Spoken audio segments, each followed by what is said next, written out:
Yes. ఇక ఈ రోజుకున్న speciality ఏంటో? World conservation day. కరెక్ట్. ప్రకృతి పరిరక్షణ దినోత్సవం.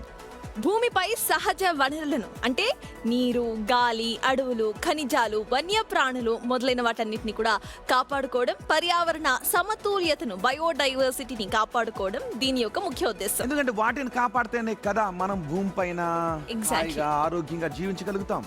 ఎస్. మారుతున్న కాలంలో కాలుష్యం, గ్లోబల్ వార్మింగ్, అడవులు నరికివేత వల్ల భూమి ఎదుర్కొంటున్న ముప్పును అరికట్టడానికి సమిష్టి బాధ్యతను గుర్తు చేయటానికే ఈ రోజుంది. ఆరోగ్యకరమైన సమాజం ఏర్పడాలి అంటే ముందుగా ఉండాలి? ఆరోగ్యకరమైన పర్యావరణం ఉండాలి.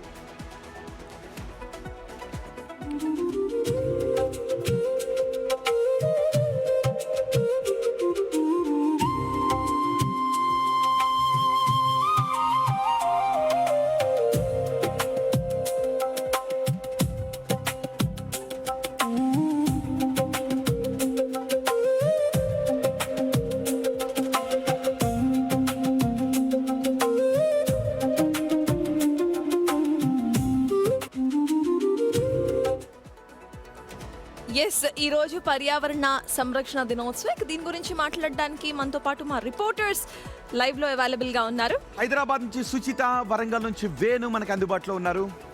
Yes, will start with Suchitha. Suchitha, చెప్పండి, ఈ రోజు రెండు టాపిక్స్ గురించి మాట్లాడుకున్నాం. E20కి సంబంధించినవి మాట్లాడదాం, at the same time world conservation day.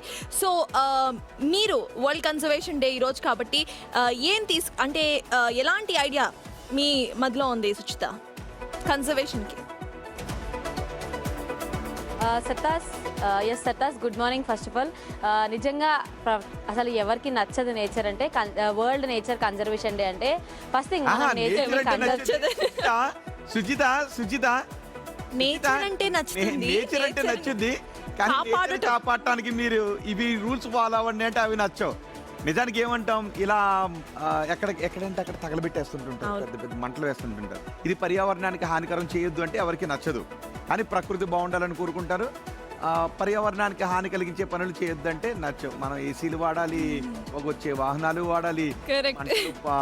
కనీసం మొన్న కూడా మనం చూసాం, రైతులు పొలాల్లో తగలబెట్టేశారు, పంజాబ్ లో అలాగే చేస్తుంటుంటారు. కానీ పర్యావరణం బాగుండాలని కోరుకుంటారు. సుచిత, మీ చుట్టుపక్కల జనాలు ఎవరైనా ఉన్నారా? వాళ్ళతో ఒకసారి మాట్లాడించండి సుచిత. రెండు ఎన్వైరన్మెంట్ కన్జర్వేషన్ డే కాబట్టి అసలు వాళ్ళు ఏమైనా మొక్క నాటడం కానివ్వండి, పిల్లలకి ఏం చెప్తున్నారు? అండ్ E20 పెట్రోల్ వల్ల వాళ్ళకి ఏమైనా నష్టం అనిపించిందా, లేకపోతే పెట్రోల్ వల్ల బాగుందా? ఒకసారి కనుక్కోండి సుచిత ఎవరితో అయినా. గ్యాస్ అటాస్ ఒకసారి అయితే మాట్లాడదాము. ఎందుకంటే E20 పెట్రోల్ గురించి మనతో ఇక్కడ ఎవరు మాట్లాడకపోవచ్చు, కానీ ఖచ్చితంగా నేచర్ గురించి అయితే 100% షూర్ మాట్లాడతారు. ఎందుకంటే నేచర్ అంటే ఆబ్వియస్ ఇందాక మనం చెప్పినాం, అందరికీ ఇష్టమే. ఒకసారి వెళ్దాం వాళ్ళ దగ్గరికి, మాట్లాడదాం. సుచిత, రెండు ఒకసారి అడగండి.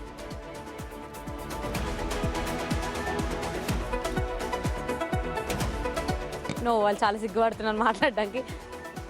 విల్ గో విత్ వేరే వాళ్ళ దగ్గరికి వెళ్దాం. హాయ్ అంకుల్, మీకు నేచర్ అంటే ఇష్టమా, ప్రకృతి అంటే ఇష్టమేనా? అంటే ప్రకృతి అంటే ఇష్టమని మనం చెప్తాం, కానీ చాలా వరకు ప్రకృతిని కాపాడడానికి మాత్రం ఏం చేయాలంటే ఏం చేస్తారు మీరు? ఏం మొక్కలు అవి పెంచుకుంటామండి. ఇంకేం చేస్తారు అంకుల్? ఏముందంటే పరిసరాలు శుభ్రంగా ఉంచుకుంటాం. పెంచుతారా మీ ఇంట్లో మీరు చెట్లు? ఇక్కడ హైదరాబాద్ లో పెంచడానికి స్పేస్ ఇక్కడ లేదు, మా ఊర్లో. ఓకే, ఒకసారి వరంగల్ కూడా వెళ్దాం. ఈలోపు మీరు మామూలుగా వాళ్ళతో మాట్లాడుతూ. ఓకే, వరంగల్ నుంచి వేణు ఉన్నారు. వేణు, నిజానికి పర్యావరణం గురించి మాట్లాడుకుంటున్నాం కదా. పర్యావరణం బాగుండాలి, ప్రకృతి బాగుండాలి, ఆహ్లాదకరంగా ఉండాలి అంటాం. కానీ ప్రకృతి పరిరక్షణ అనేటప్పటికి అందరూ ఆ స్థాయిలో ముందుకు రారు. సో మీ అభిప్రాయం ఏంటి? సో ముందుగా గుడ్ మార్నింగ్ రోహిత్ అండ్ సత్తా ఇద్దరికి. సో ఈరోజు కన్జర్వేషన్ డే అనేది చాలా కీలకం. సో మనకి ఒక ఫార్ములా గుర్తున్నారు, RRR. అంటే RRR సినిమా కాదు, RRR అనే ఫార్ములా, RRR.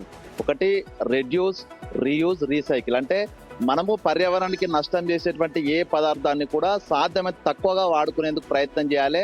దాన్ని రెడ్యూస్ చేసుకుంటూ పోయి ఒకనొక సందర్భంలో పర్యావరణకు హాని కలుగుతుందంటే దాన్ని అసలు వాడడం మానేసేయాలి. అంటే ఇదంతా గ్రాడ్యువల్ గా రెడ్యూస్ చేసుకుంటూ పోవాలి. తర్వాత రీయూజ్, మన దగ్గర ఒకవేళ తప్పని పరిస్థితుల్లో పర్యావరణకు హాని చేస్తుంది, కొంత ప్లాస్టిక్ యూజ్ చేస్తున్నాము, మిగతా రకాలైనటువంటి పర్యావరణ హాని చేసేటువంటి కొంత స్మోక్ వస్తుంది, ఇవన్నీ కొంత ఏం చేయాలంటే రీయూజ్ చేసుకోవాలి. మళ్ళీ దాన్ని పడేసి ఇంకోటి తీసుకొని మళ్ళీ పర్యావరణ హాని చేయకుండా దాన్నే సాధ్యమైనంత వరకు అది పూర్తిగా డిప్లిన్ అయ్యే వరకు కూడా దాన్ని రీయూజ్ చేసుకుంటూ పోవాలి. ఇక మూడవది రీసైకిల్ చేయడము. మనం వాడేటువంటి ఏదైతే బయట పడేసి అటు భూమికి కానీ వాతావరణం కానీ గాలి నీరు కాలుష్యం అవుతున్నాయో వాటన్నిటిని మళ్ళీ రీసైకిల్ చేసుకొని నేను తప్పకుండా మిమ్మల్ని అడుగుతాను, మీరు ఎక్కడికైనా షాప్ దగ్గరికి వెళ్ళినప్పుడు అక్కడ ప్లాస్టిక్ కవర్ అడుగుతారా, లేదు క్యారీ బ్యాగ్ తీసుకుని వెళ్తారా? ఒకవేళ అలా క్యారీ పాలిథిన్ కవర్ తీసుకుంటే దాన్ని ప్రాపర్గా డిస్పోజ్ చేస్తారా? నేను మిమ్మల్ని అడుగుతున్నాను. చాలా మంది అడుగుతారు కదా, మీ రిపోర్టర్లు ఏం చేస్తారు, మీ మీడియా ఏం చేస్తారు? ఉండటం వల్ల మన అంటే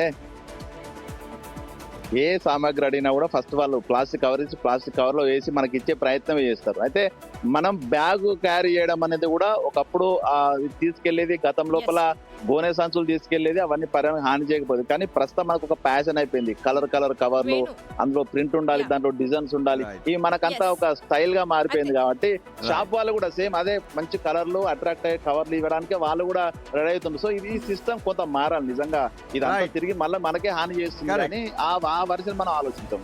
right, thank you Venu. So ఈరోజు ప్రపంచ పర్యావరణ దినోత్సవం.